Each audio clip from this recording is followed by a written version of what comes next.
Gregor Drnovšek, TV Slovenija. Ampak predsednica je jasno rekla, podelila bomo mandat tistemu, ki bo prišel s 46 zagotovljenimi glasovi. Koga bi torej vi raje videli, sled imamo torej na tej levo-sredinski strani, pa še z eno stranko, demokrate, Žeta Logarja ali resnico? Jaz se samo zavedam, da tukaj sem tudi v kampanji govoril, da je ponedeljek nov dan, z državo z istimi problemi, še zmeraj se dogaja v svetu vojne.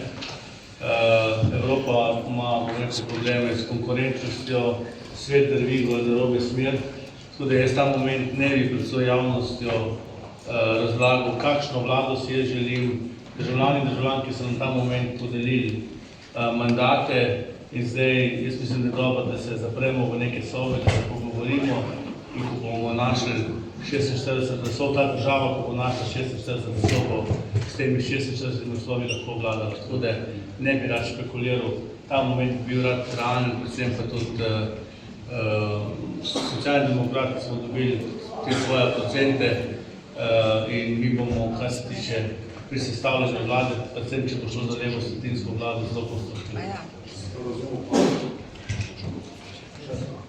Če sem prav razumel, ste pa rekel tudi, da na štabu še, da vam je ostalo še kar nekaj plakatov, ali ste s tem nekako napovedali tudi možnost še kakšnega nenavadnega koraka v vaši politični zgodovini?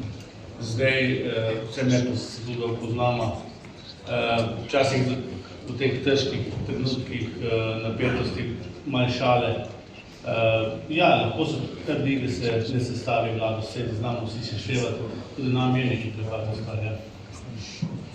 Hvala lepa, predstavniki stranke